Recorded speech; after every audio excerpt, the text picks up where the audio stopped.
In your PGMP exam, you can expect few math-related questions. There are some concepts which require numerical understanding. It is very unlikely that you end up doing calculation using calculator. If you want to do it, it is available in your exam tool. But it is likely that you interpret the numbers and find out the right choices based on the 4 options given to you. In this video, I am covering all possible things which may get tested in your PGMP exam related to formulas or calculation. You can call it PGMP math. I have prepared an ebook where we have covered explanation of all these topics and also added some sample question for each concept. So overall, we will have 11 questions using multiple choice format, and explanation of the concepts in this particular video going through can help you in taking care of all the mathematical type of question you can expect in your PGMP exam. So here I start with my math book. Now in this book, I'm covering 8 topics. I will talk about return on investment.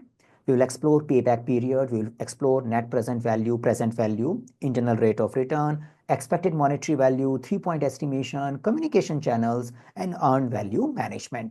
We are covering them from the perspective of PGMP exam, not from the perspective of accounting treatments, because a specific accounting treatment may require more detailing. So just understand them at a high level, which is needed for us in the PGMP exam. Let's start with return on investment. It is the most commonly used term. You know that you keep talking about ROI, yeah? Return divided by investment, yeah? Or you can say benefit minus cost, or a profit divided by the cost.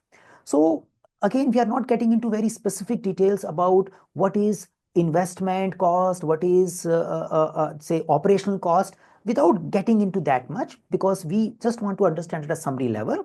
So ROI can be understood that I need to find out what is the total return the question is showing, and I minus the cost, so I have a profitability coming in, and then I divide it with the help of the cost which we are investing in that particular program or a project. We may be calculating it at a project level or at a program level.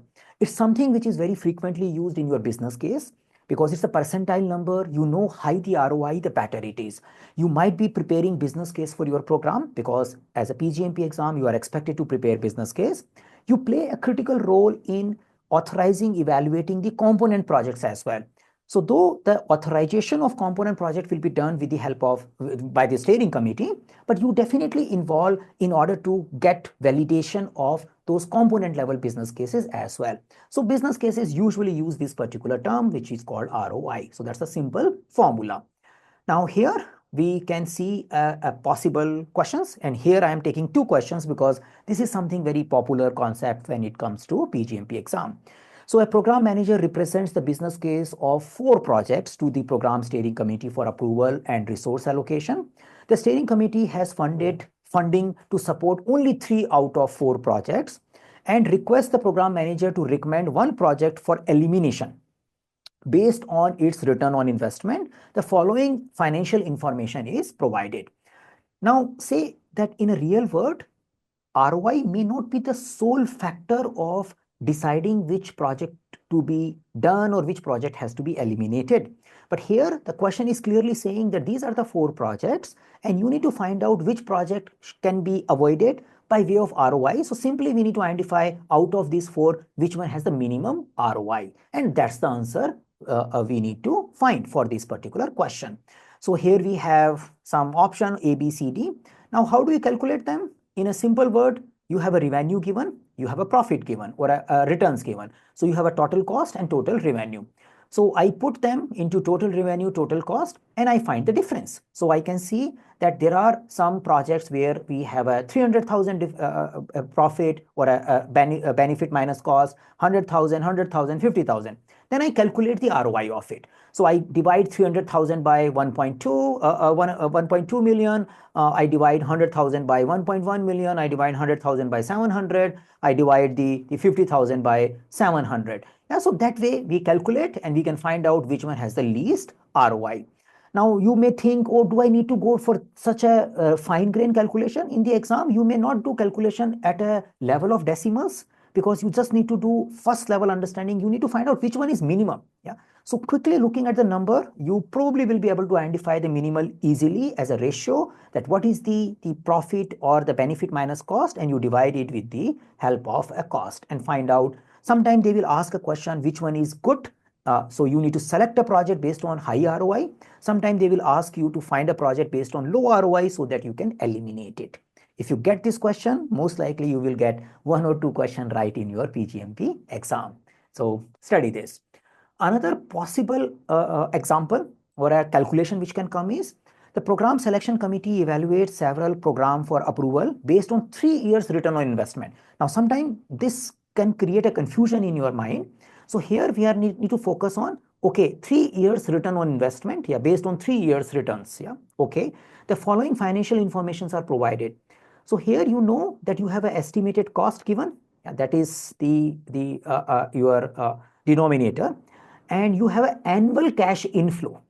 So you understand the focus is 3 years. So I need to multiply it by 3 to find out what is the inflow. Then you will minus it with the cost, and then you will calculate the ROI based on that. So that's a small thing we need to keep in mind when you have given a particular duration and the question is saying that based on that duration you need to calculate, you apply that formula. So here in our guide, I am showing you how to do it. You have estimated cost given in the question. You have annual cash inflow given in the question. Now, since we are using 3 year, we will multiply it by 3 years. Then we calculate the difference between the benefits which we are getting and the cost. If the benefits are anyway going negative, I can ignore it. I know that this is going to be a negative cash flow. So it is easy to discard them. I don't have to go further calculation because it's a negative ROI. That only probably I will calculate for B and C only, because I know A and D are anyway going out of track. Yeah, so I only focus on B and C, and it might be easier for me to find out the ROI by doing this calculation. So again, I am reminding, not necessarily you need to go for fine grained calculation as I am showing you here. Your goal is to find option out of available, and maybe the second step itself will give you the answer and you move forward with that. Don't get afraid seeing the question. These questions are easy and they ensure that you are marking them right, and it's a kind of a scoring thing. So that's the second kind of question you can expect. Now, payback period, usually not very frequently seen in the exam, but still you may end up doing some kind of calculation here. In a simplest format, you need to understand what is the meaning of payback period. So it is something like how long a time period it will take to get your investment back. So if you're investing, say, $1,000 to get a PGMP certified, how soon you can get the benefit of $1,000 back, that will be your payback period for your PGMP investment. So if you are calculating them in a year, then you may use the annual inflow. If you are calculating them in a month, you can calculate the month's unit also, but that's the period, investment divided by the annual or a monthly. In case of monthly, you can have a monthly also, but generally we are focusing on annual cash inflow. So how many years it will take to get the things back, that is something your payback period. The questions like this, yeah, the program manager presents the business case for 4 programs to the steering committee. The committee needs to decide which program to prioritize based on shortest payback period. So they are mentioning it. Now they are saying we are not interested in ROI that much. Our criteria includes payback period. There could be a situation where you need to consider both, but in the exam, those kind of situations are very unlikely. If they are coming, then you need to follow the elimination process and see what is the calculation coming in. But usually one criteria is something which you see. So you have a shortest payback period, the following financial information, you have initial investment and annual cash flow. So you need to find out how long it will take to get my money back. So I just need to divide. So 600 divided by 150, usually you will have these numbers. When you are doing calculation, you can ignore these numbers. You can just directly, if the zeros are common, it can make the process faster. So you know 600 divided by 150, you know the number, it's a 3. 400 divided by 100, you know it's a 4. 300 divided by 100, it's a 3. 500 divided by 125, it little thing, you know, okay, this is something, maybe, but definitely it's going to be around a 4. So I get that idea and we can do that particular calculation. And based on that, I can find out which one is shortest. Yeah, that is something is my answer. So here I show you how to do it, but it is easy to find out that, you know, they have a 4, 4, 4, there is a 1, 3, you will pick up the one which is shorter. So the idea which I'm reiterating is not necessary you get into the full calculation, you try to find out the answer fast. You know this is going more than 4, ignore it, 4, ignore it. Oh, this one is less than 4, let's focus on it. Yeah, so you have a one option, and based on that, you know if you have to calculate the remaining one or stop somewhere. Yeah, that's the another topic. So we have covered ROI, we have covered payback period. Now net present value, little complicated concept. Most likely the calculation will not come in the exam, and I'm not even showing that calculation kind of question here. I'm just showing you that how you possibly can use it from the exam perspective and some indicator about it. So see, the problem is when we have a money coming at a later stage. Yeah. So say you have someone is saying you can get 5,000 after 1 year, and another person is saying you can get 4,000 now. And you can take one of these two options. Which one will you take? So I am confused. Yeah, I don't know which one I do. Maybe I say whatever money comes right now, grab it. Yeah, maybe that's also a possibility. But in order to make that possible decision easy, we need to find out what is the value of 5,000 after 1 year in today's time. Yeah. So if I say that if I deposit X amount of money in the bank, and if that X becomes 5,000 at the end of 1 year, now if I do a reverse calculation, I may find out this is the value which becomes 5,000 at the end of 1 year. Now I have a 4,000 which is the current value, and I calculate the present value of this 5,000 option also, and then I can compare which one is bigger. I probably will go with that. So this process of calculating the present value of future value can be seen from this particular formula. It is just an reverse formula of interest rate, where usually we put the money in the bank and bank says after 1 year it will become this, after 2 years it will become this. So you have a present value multiplied by rate of return raised to the power the periods, the n. Yeah, here we are doing it reverse. Please don't worry about the calculation. You just know that, yeah, present value means that something is coming from the future and you are converting them into a present value. If the money is coming after 2 years, you need to discount the money twice. Yeah, because if it's a 10% rate, you will discount 10% twice in case of money is coming after 2 years. Now, that's a present value. The idea of net present value is calculating the benefit minus cost in a way profit kind of number by factoring the future to present conversion of everything. So if money benefit is coming later, you will convert them into present value. If the expenses are happening later, you will convert them into present value. And by doing it, cash inflow, present values, cash outflows, present values, and you sum them together and you try to find out what is the benefit. Yeah, what is the profit here coming in? So benefit minus cost more or less equivalent to profit, but by factoring the time value of money. That thing is called net present value. Just understanding is good enough. Very unlikely you see these things coming in, but you know the net present value high means it's good thing. We have a high profit and the time factor is taken care. That is something you consider when you are dealing with NPV and a PV. So most likely you don't have to calculate it. While you are calculating while the NPV information is given, you know the time value has been taken care. If something is coming after 2 years, doesn't matter because I have already factored that when I am calculating this particular thing. So these are some reminders. Overall a question.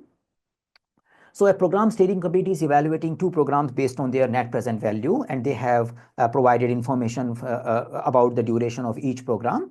So which committee asks you to recommend based on NPV, which program should you recommend? So you know higher the NPV, the program is. Now here, just to create a little confusion, I added the time value. So program A has a 150 NPV, but the duration of this program is 3 years only. The program B has an NPV of 250,000, but duration is 5 years. Now, sometimes people think, oh, the shorter duration is better. The question is not saying that. And question is saying you need to follow NPV. So I ignore the duration because the factor of duration by way of discounting the future cash flow into present has been already taken care when we calculate an NPV. So I need to just go with the program which has a higher NPV. So if I get that kind of question, I select the higher NPV. Very unlikely, but yeah, that's a possibility. So internal rate of return, more complicated formula, but in a general word, you can say the way we calculate ROI, we calculate based on the benefit minus cost divided by cost, but we are not factoring time value of money. But if I have a situation where I am investing 1,000 now, I'm getting 1,000 after 1 year, I'm getting 2,000 after 2 years, then I have to invest another 1,000, then I get another 2,000. There are various cash inflow and outflow happening in the next 5 years' time. And now, if I just simply sum of the inflows and outflows and try to calculate profit, that may not be a right representation. That's why I do net present value. So I do. And if I calculate ROI just by simply summing up the inflow and outflow, that also not a right presentation because things are happening at a different time.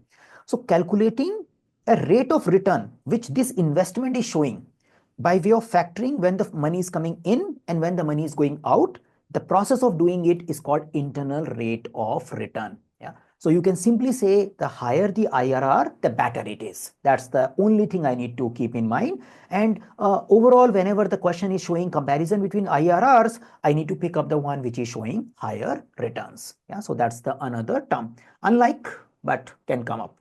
So the program steering committee is evaluating 3 programs based on their internal rate of return by providing the following information. The organization required minimum internal return rate of 10. Which program would you recommend? I will definitely go with the program which is a higher internal rate of return. So high the IRR, the better it is. It could be based on project business case. You might be dealing with the IRR. It might be a program business case when you are dealing with the internal rate of return.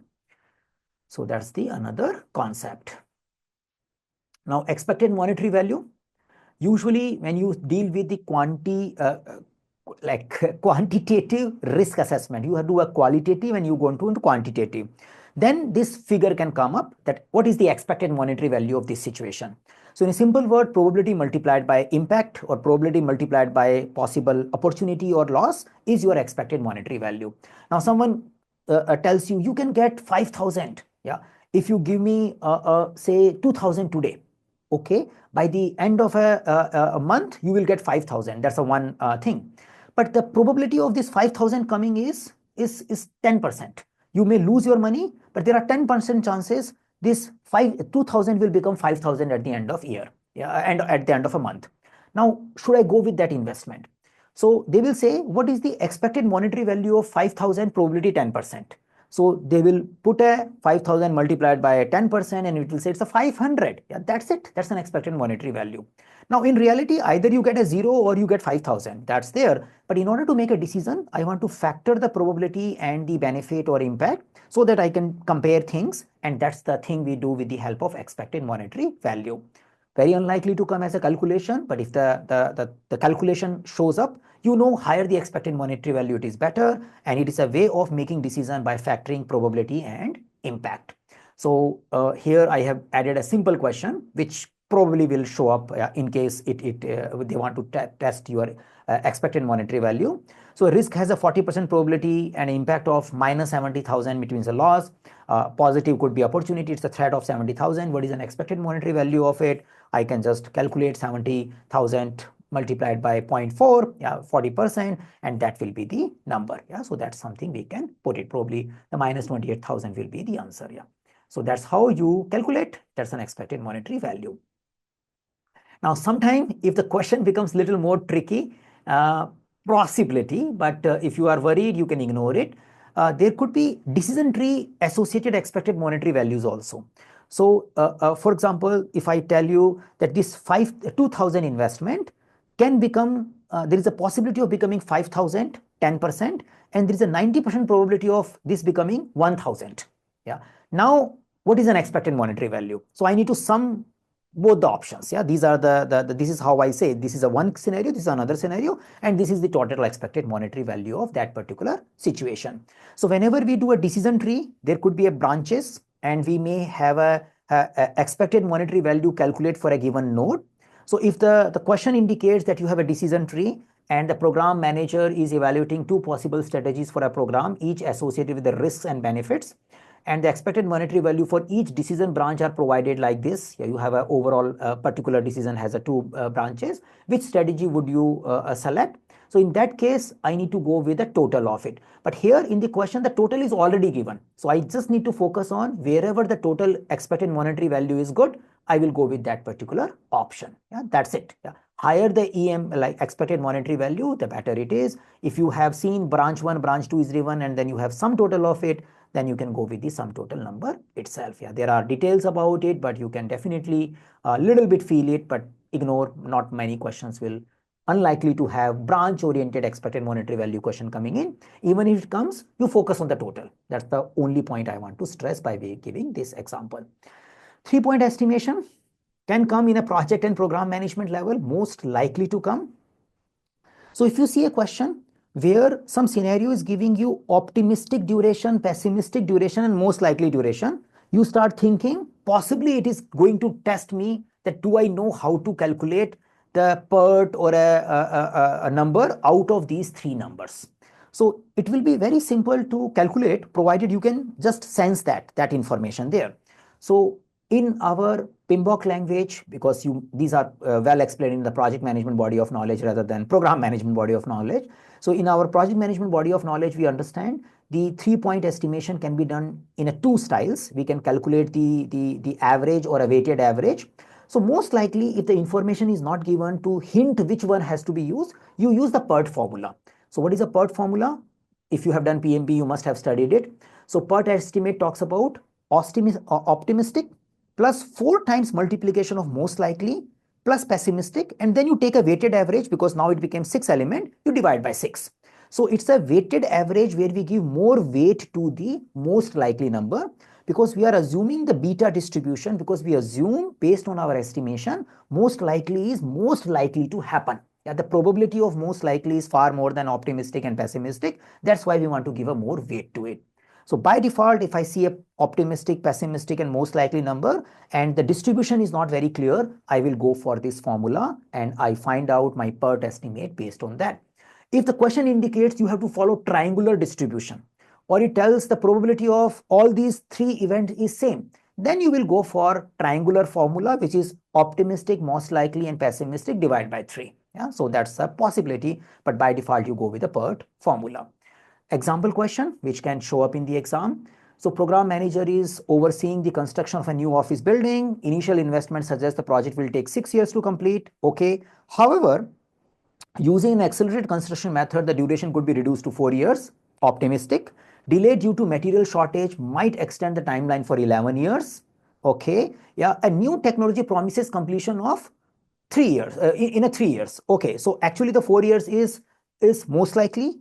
The promise is optimistic 3 years, and the delay is pessimistic 11 years. Now here I try to confuse you by saying the initial estimate says 6 years to complete. You need to just ignore it.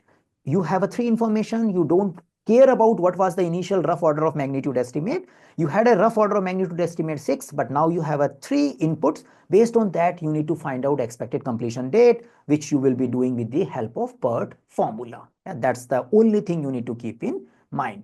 So yes, I can apply the PERT formula. I can say best case, most likely case, and a worst case scenario, and I can apply the 3 plus 4 times 4 and plus 11 divided by 6, and I can find the answer. Yeah, so that's the another type of question most likely you end up seeing in the exam, PERT formula. Play with it, study our guide, that will help you in getting things better. Now communication channels, not very frequently seen, but it can come.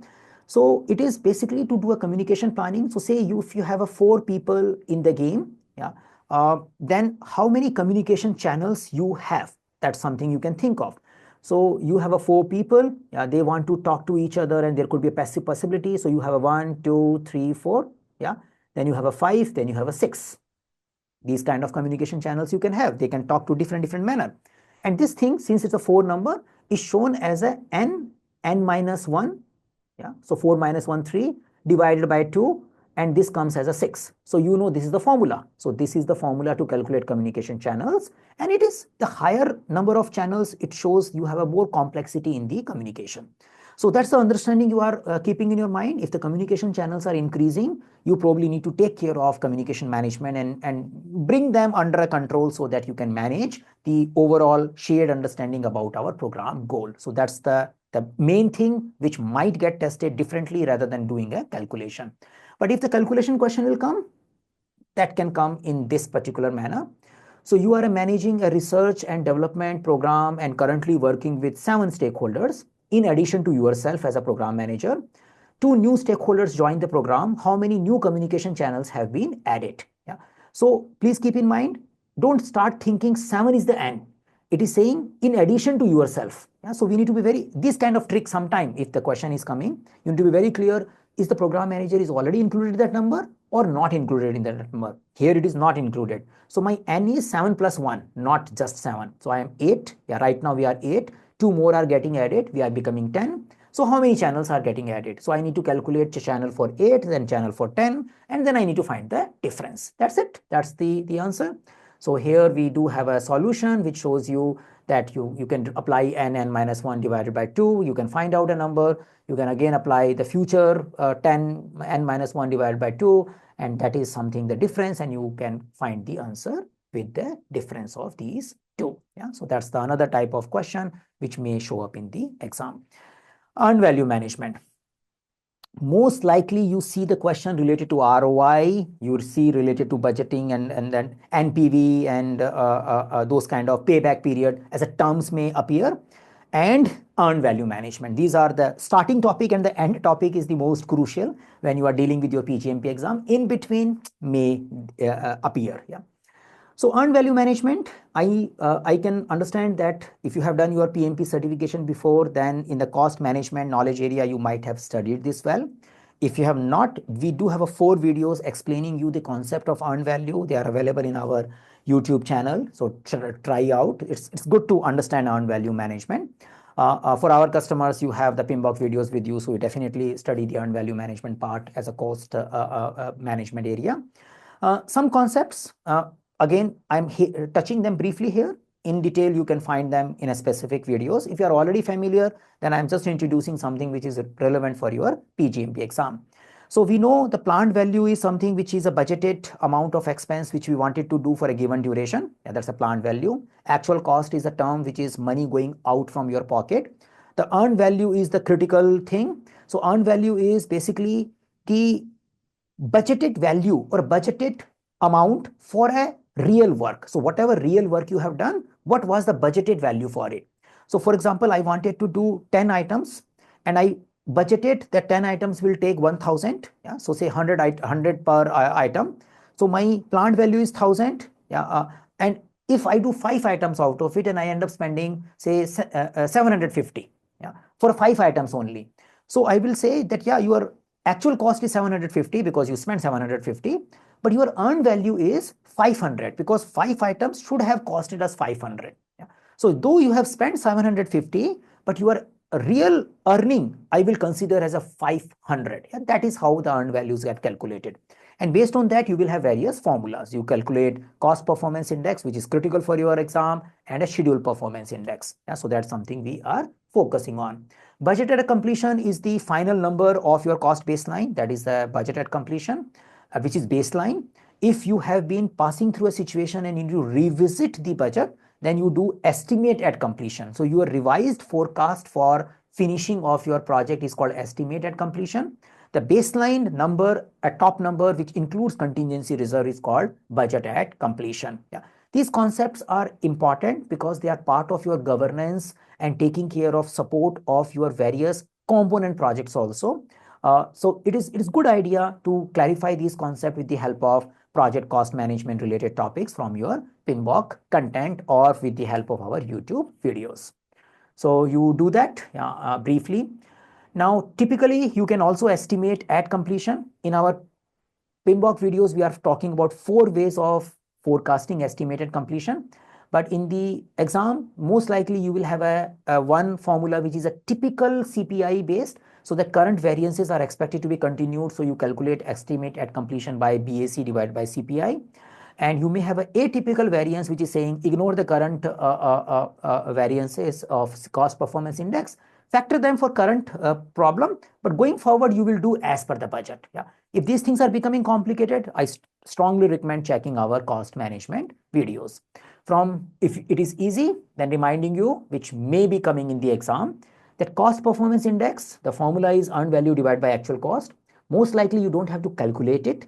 The question will say cost performance index is 0.9, 0.7, 0.8, 1.2. That will be there. And you need to interpret what does it mean.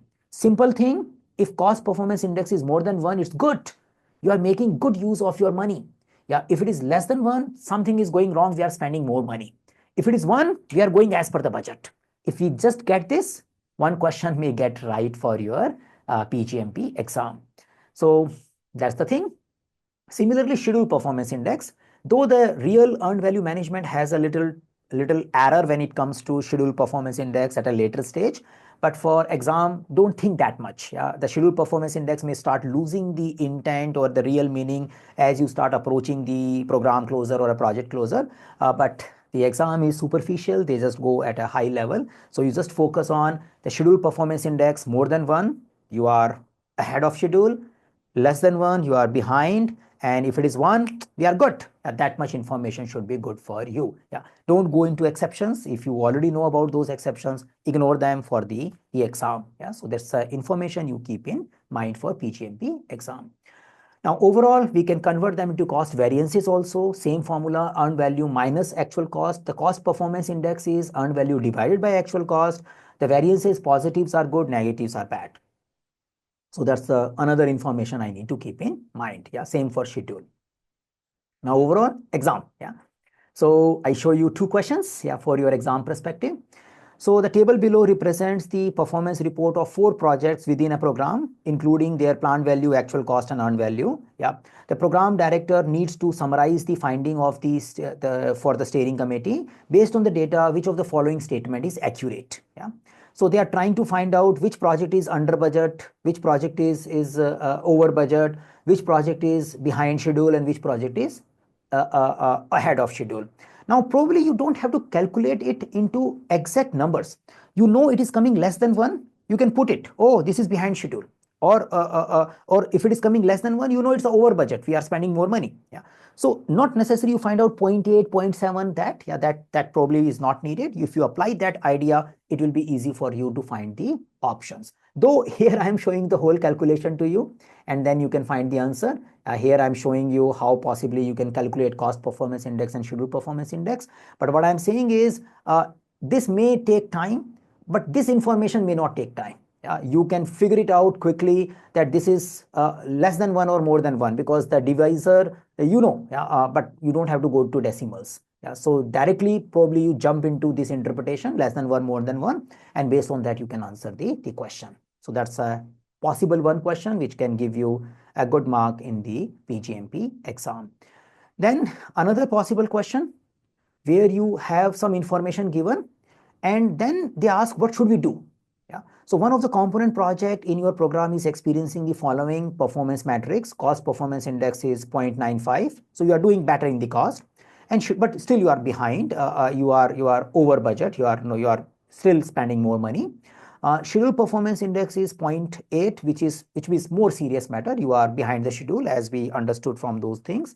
Now this project is slightly over budget and significantly behind schedule. As the program manager, you need to recommend an approach to improve the project performance. In this question, I actually gave the interpretation directly, but this interpretation may not be available to you in the exam, and maybe this statement is missing and you need to directly start from, as a program manager, you need to recommend an approach to improve the project performance. So here some kind of mixing of fast tracking, crashing can also come. Yeah, so you need to see what can we do. Crashing is not an option here because you are spending more money, because crashing increases the expenses. Focus on cost optimization to improve before accessing SPI. That is also a bad idea because schedule performance index is more serious here. So by doing this elimination, you know that you need to use fast tracking to accelerate the schedule without adding significant costs. Yeah, so we are saying let's not do anything about cost. Yeah, much. We should not compromise cost because we are already very near, but we can't overlook the schedule performance. So let's improve the schedule performance without impacting the cost performance. And maybe if the option tells I can improve both the performance, then I will go with that particular interpretation. So the idea of showing this particular question was that you probably get the understanding that there is a possibility sometime I have this information directly given, and based on that I need to judge what to do about fast tracking, crashing, or something else given in my content. So that's it. If you get this video right, if you get our the math guide studied, you can probably make 3 to 6, 7 questions right in your PGMP exam. Sometimes people just close eye from the math and they think of let's not do these topics and we will do rest of the topics. But I believe they are relatively easy if you just can browse this content few times, and you can little bit support for your PGMP certification will come from these math questions. If you want to get this guide, you can find the details how to get it by checking our YouTube description. If you are watching us on YouTube, for our program, it is anyway available in our program content.